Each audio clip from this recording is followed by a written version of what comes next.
It might have been 4. We had a site plan, 2D. If you go to your model down here at the bottom for your title block, you may see some junk left over in there. You can use your own drawing if you want. I just stuck this in here. Some people have kind of lost their way with regard to file management, so I thought I'd save myself the headaches of trying to get everybody up to speed. So this has the dimension styles and everything that we used, and the angle that puts it into the bearing mode so that we can put in the right property lines. Now what I've got on this is we're going to make a 3D surface model of a property area. So I've uploaded also a PDF of a survey of a piece of property in Brewer Lake area, and we're going to turn that into a 3D surface model. So the first thing we need to do is create a 3D model in this space. So we're going to go to our models tool, create a new model. It's going to be design 3D. We're going to call it, we'll just call it civil 3D, and say OK. And in this model, we're in the top view now. We're going to create some levels. First one will be contours. These are the lines that we're going to trace that represent the elevation of different parts of the property, the topographical things. We're going to have our property lines.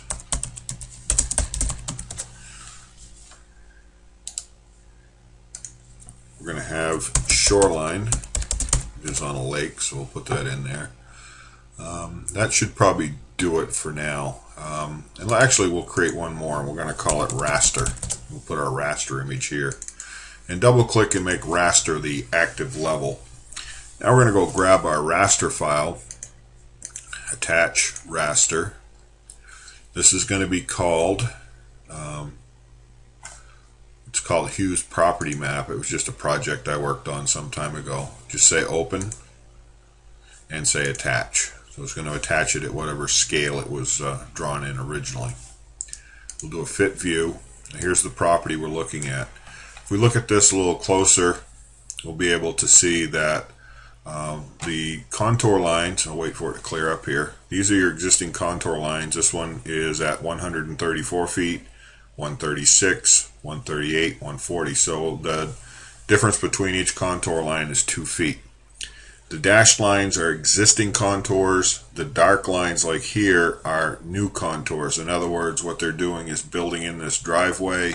They're bringing in some riprap and stone to kind of lay in here to prevent erosion. So they're kind of building this out.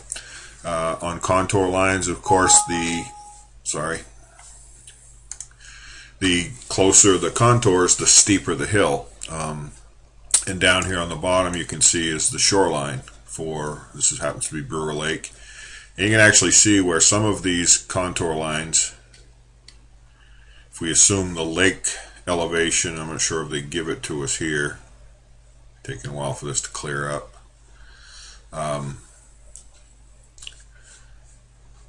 We're going to assume this lake shoreline is at 112 feet. So you can see where there's a line over the top of another line would actually indicate that that is a straight vertical edge. In other words, they're right on top of each other. So there's a vertical line of rocks there, a piece of ledge or something. Have a flood line. We don't really need to be concerned with that. Now, getting back to our laying out our orientation on this, the first thing we need to do is scale it. So I'm going to go to my property lines level. I'll change it to color red, put on a fairly thick line, and I want to just place a line from here to this point right here. And that says it's 0.66 feet. Remember that. So what we want to do is scale this raster image up. We know that I just selected it. This distance should be 157.58. So to scale that, it's a simple way to do it. I've already selected it. We're going to say scale, and I'll just move this over.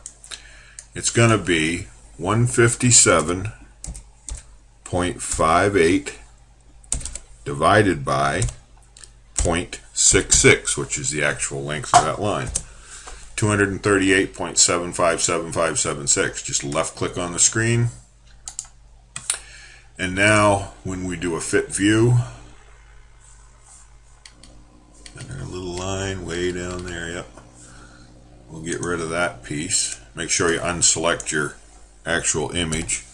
Now let's try to see if that line is somewhere close to 157.58. If I just take my line again, we'll start. This is a fairly large raster image. Unfortunately, it takes a little while to regenerate. So we'll move it along a little quicker. And come all the way up here to the top. 158. That's 157.56. So we're pretty close to scale. It's never going to be totally exact on this raster image, but we're pretty close. So the next thing we're going to look at, we've got our drawing on here to scale. We notice that the north arrow, in order for us to put these boundaries, this should be vertical. So I'm going to show you a little trick to get this to work. We're on our property lines. I'm just going to start here, and we're going to type in the distance, 157.58, tab, and it's north 59 degrees. You're going to use the up caret, 52 colon minutes 56 seconds east. Okay, you're going to say, well, that doesn't look right. So what we need to do now is actually, this line is correct. We need to rotate our raster image to that direction to make it work. So we click on our raster image, we click rotate. We're going to do it by 3 points. So the first point is going to be the start point. Then we're going to say, I want this point of my raster image right here to line up with this point. So you'll notice two things now. This is right where it's supposed to be, and our north arrow is vertical. So it matches a normal CAD operation where your north arrow should be straight up and down. So we're pretty close here. Just to check that, we'll do one more property line, because we don't really need the property line in this exercise. What we're going to be doing is something, creating a three-dimensional surface map. So we're more interested in these contour lines. I'm going to hit tab twice, and we're going to put in our length at 132 point, whoops, hit the wrong key, sorry. 132.18, not divided by, tab, and this one is south 39 degrees 38 colon 27 east. So you can see we're a little short, but our angle is right, our length is right, so we've got the right location on this. Alright, so this next part is we're going to go to, first of all, a shoreline. And I'll do this in green. And we're going to use a Bezier curve, or B-spline by points. It's Q5. And I'm going to start right here on the shoreline. And I'm going to hit Q just to turn off the AccuDraw. And we're just going to trace our line all the way down through continuously. So it's a little bit of a exercise in focus and futility. So here's our 112 foot. So we're drawing all these in the same three-dimensional plane level, and we'll raise them up later. So you trace this line all the way through. Closer the spacing, the more detailed your line can be. Don't get too crazy with it. And we'll go all the way to where it ends on the drawing. This is our 112 line. Right to there. That looks up a little bit more. Okay. The other thing I want to do is I'm just going to draw a straight line. Not really, yeah, a straight line out here. This will just be our, basically our lake body. Okay. guess I didn't. Extend that a little further.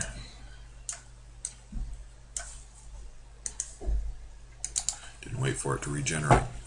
Now we're going to change to our contour lines. We're going to start right here on the bottom. This is 114 line. I'm going to change my color. We'll use this fuchsia color here. And same tool. We're going to just trace our lines. And, you know, I turned off my AccuDraw again, so I have a little bit more control. It doesn't try to snap to something. Run it all the way down, and you're going to do each of these lines, tracing these out all the way as closely as you can. Now I'll stop here. I want you to look up on this side. When you get to these, you're just going to do the existing and the new, so we get the new contours of this. Where that goes through the house, you'll just pick it up on the other side. So they're all pretty much labeled 140. There's 144, or excuse me, 142. Comes in through here, then it picks up 142, comes up through the contours and picks up 142 again on this side. So you're just going to trace these all down so we end up with the proper lines. Now, to save time and not take up a bunch of video space, I've actually already done this because it does take a while. You're going to have to sit there patiently and trace each contour line. So I'm going to open up a drawing that I've already done this on. Use a little different color, but same thing. Now we've got all of our lines out here. So we're going to assume these two green lines are at 112. We don't really need to know that. We're just going to think of them as just 0. And we're going to increase each of these lines all the way up through. And I'll just rotate this around. So this first purple line right here, I'm going to get zoomed in so we can see it good. And we're going to take our move tool and we're going to take this line. I'm going to hit F and I'm going to go straight up. And I think I'm going to do is turn off my raster image so it maybe shows up a little bit better. Click this and just uncheck the view you're in. It's a little easier when you got two screens, but this helps too. So click here. I'm going to go straight up. 2. Better check my working units, I think. Design file. Should be in feet. Yep. We'll change this to isometric. Should work. Some of these are going to start crossing each other, so we'll have to rotate it as we go. So I'm going to try this again. We'll key in 2. There we go. And then this one is 4. The next one is going up a distance of 6. Next one goes up a distance of 8. This one goes up a distance of 10. This one goes up a distance of 12, 14, 16, starts to get a little confusing here, 18, 20, so stop at 20, I'm going to rotate this around. You can see there's our contours. You start to see the shape of the land take place. We'll go in here. This one's going up 22, 24, 26, 28, 30. Sure I get the right one here. I want to rotate a little more. This one's going to go 32. This one will be 34, 36, 38,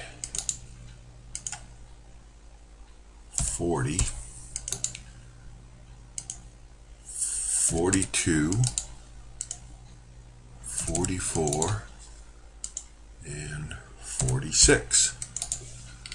So if we actually look at this now, we don't need this red line. And we'll actually take these property lines off in here because we don't want to get those mixed up with anything. But if you actually look at this as our three-dimensional, you can actually start to see the curvature of the land. Now we're going to create another level here, which I don't really have on here. So we're going to create another level. This one's going to be called surface. Make it active. And the next tool is pretty simple. Let's rotate. We're going to zoom out just a ways. And we're going to go to our drawing components down here to surface modeling. And move down near the bottom. You'll see Z. I think it should be in here. Oops. There it is. Z, and hold it in. Go down to mesh from contours. This is going to give us a surface mesh of that area. You can do it from points or create surfaces. Basically what we want to do is create a surface from this. So I'm going to select all of the materials here, all of the line strings, and just left click on the screen. And what it does is now is it gives us this mesh. Now I should say keep original, because that way I'll still have those contour lines if I want them. So, and I can turn those off by just going to contours and saying turn off the contours, turn off the shoreline. And if we look at this now as a smooth with shadows, you'll start to see the actual contours of the lines. You can see the driveway coming in. This is the road up above, part of it anyway. The driveway comes in this high bank. Let's turn on some default lighting so we can see a little bit better. And as we rotate this around, you can see the lake body down here. The shoreline actually shows up on our screen, but this is actually the contours of that entire piece of ground. So as you roll it around, you can start to see more of the elements of the drawing. So it's a fairly steep hill. That's why I chose this one, so we could see those contours. Now this is a surface. So what I wanted to do was try to create an actual three-dimensional model of this piece. So let's go back here and let's create a new level, and we're going to call it solid land mass. Okay, make that active. We're going to turn this back to a wireframe, and what I'm going to do is we'll change this to a different color. I'll use this this brown, and all I'm going to do is go to an isometric view. I'm going to go back to my solids modeling, and we're going to create a block, and I'm going to do it outside. So I'm going to create this block that is this big by this big by this big, because I don't really care. Go to a top view, and now what we're going to do is actually let's turn off the surface for a minute and turn on our contours. Actually, let's just turn on our raster image. It'll be even easier. Just go down and click on the view, because that's still located. And if I take this now and just bring it up, no, I don't want to select it. I just want to take the box, move it. There we go. Up here, just outside our contour lines, we'll actually kind of line it right up so that everything stays within the boundaries. And we'll go to a 2-point rotation. We'll just line this kind of up with the boundary. I'm going to bring it in. We'll bring it down near the edge of the shoreline, just inside the boundary. I'm going to stretch this up. We'll hit T for top, so we'll stretch it up to the edge of the road, just outside the property line, and we'll stretch it, hit T again, bring it down to about here. So we get the mostly the most mass we can. I'm going to try to keep everything inside the box, inside the area. So if we turn off our raster image again, turn on our surface, what I need to do is bring this piece just inside. Has to be totally inside this, and I could have gone outside, so I want to make sure everything is enclosed within that surface. Now we're going to flip it up to a front view, and I want to make sure that we extend this totally up through. Oh shoot, didn't mean to do that, sorry. There. So the surface is all the way through that. Now here's why I'm doing that. We can do a Boolean operation now with this tool, and we want to keep the first, and you'll see why in a second. Keep first. So the first is our block. We want to find the difference between this and this, and then left click again.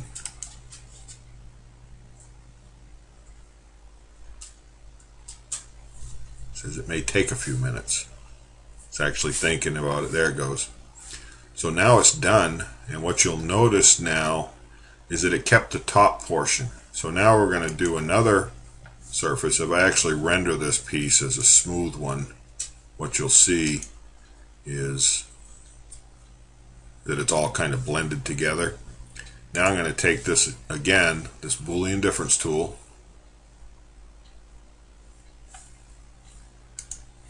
I guess I got to change it back to wireframe. It's taking too long. Boolean difference. Lost my tool.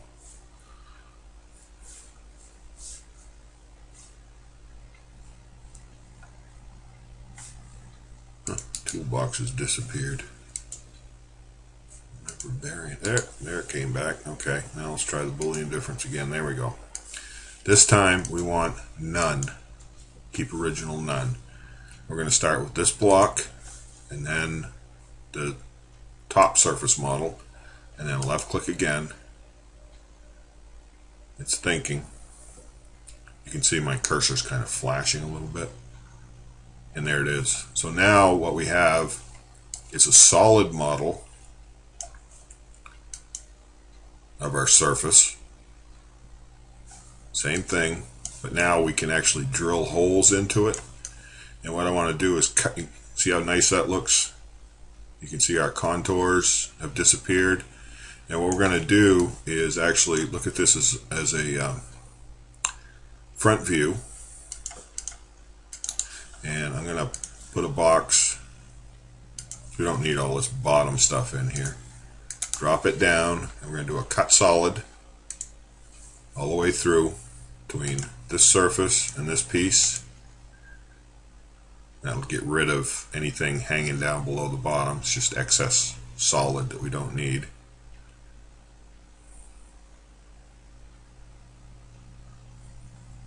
Still thinking about it.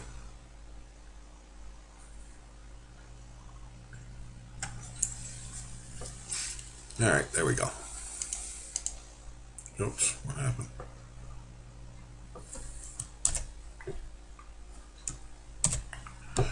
I didn't click accept. You have to click one more time on the screen once it disappears. Pardon me.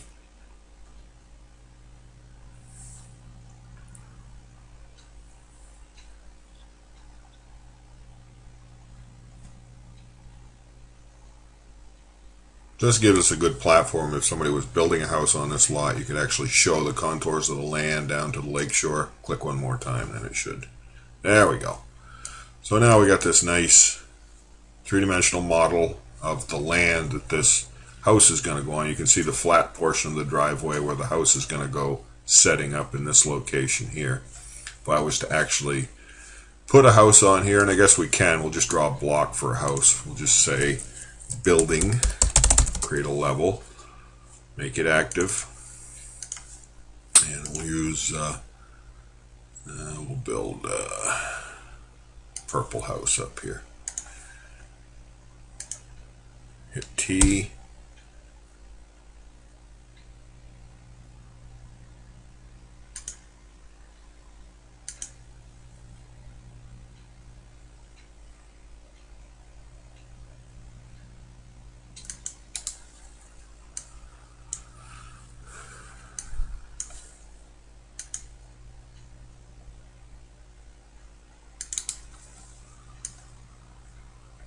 I just wanted to put a structure there so you could kind of see it.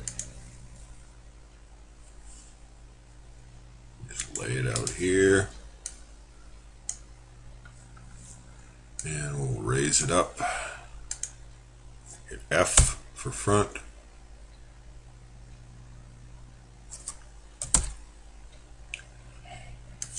Up 12 feet. So that just kind of gives you an idea of the building on a piece of land like this, and you could kind of move it around. Now that it's up to elevation, we just grab it and move it back on a flat portion. So now in this instance, we're not going to save this in our title block. We're actually going to send this to somebody. Imagine a client that wanted to see what their ground looked like. You want to be able to send it to them in a three-dimensional PDF file. So everybody has PDF writers. This little button I just hit here looks like a piece of pie. It just says save view perspective. So we're just going to pull this so it has some perspective now. Very simple. We can do all kinds of other things with this. We'll zoom in. There's our shoreline. Looks pretty prominent. You can see where that's vertical down on this end. So we've got a pretty good representation of this property. I want to be able to send this to somebody to have them take a look at it. Now, if I go over here, turn on my ACS try. I don't know whether I can move that. I want to see if I can. I can't. But I do want to check my rotate and make sure that this arrow is in the center, because that helps us when we're spinning it in 3D. So that looks pretty good. That's what I want to see. Now I'm going to say File, Print, and you'll be able to upload this PDF file just like your normal ones, but it's going to make sure your name is on the file because we don't have a title block on this. So your file is going to say John or Jane Smith Project 11.pdf. We're going to say Print. We're already in a PDF mode, and notice what happens now as I got this option to print to 3D. So I'm just going to click on that. There are some settings in the 3D printing. You can go to Settings, 3D Plotting. You could make some changes if there were animations or anything in there. You could make them work. Your display mode we want to make as a shaded illustration.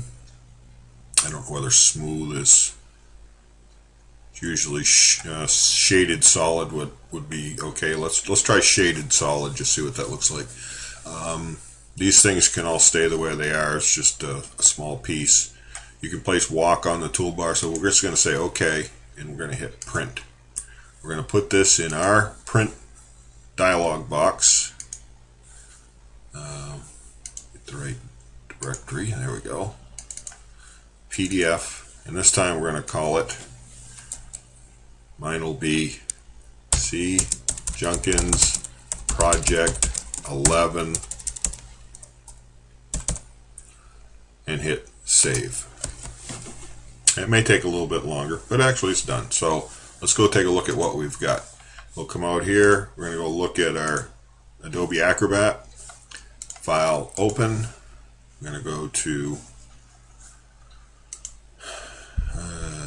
this one, CJ2, PDF, Hughes, no, C. Junkins Project 11, double click on it. Now the mine comes up and says some features have been disabled. I don't know why it does that. You can say Options and say Trust this document always. I guess some people don't like 3D PDFs. And then we say File, Open, go to the same drawing, and it should open up now. It may take it a few seconds because it is a 3D model.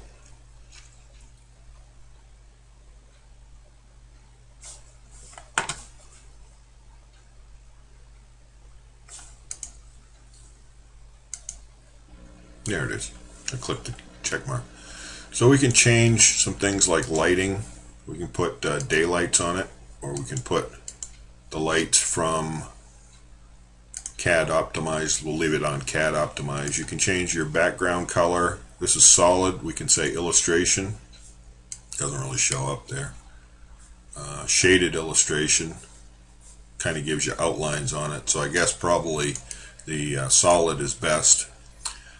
We can change the background color. We want it blue or whatever it happens to be. But the big thing is you can take your model and you can rotate it around. You can look at it from different angles. Anybody with Adobe Reader can do this. We can also do a walk. We can walk through, but probably a little easier to do a fly through. You can actually fly with your mouse. You can fly around your property and look at it from different angles. I'll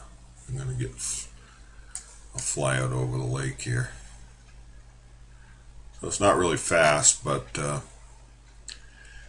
and then we'll zoom back in. I got to take a wide.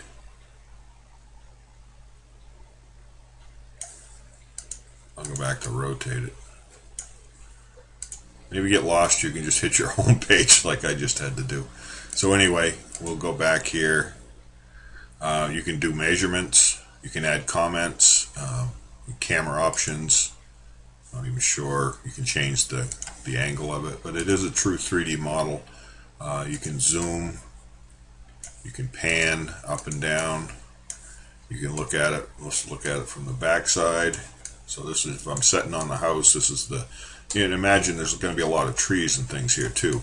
But this is the assignment. We want to see this 3D model in your mode, and you're going to input that. So what I'll be looking at is the 3D model itself. So it's a pretty easy exercise. I'm going to also show you some things on using Google Earth with this same type of an application and being able to upload our models into Google Earth. But this is the basic option. What we're going to be doing is this landmass and sending it in as a 3D PDF. So that hopefully will be somewhat interesting once you get past tracing all of those contour lines and crabbing at me about it. So good luck. All right, good, thanks.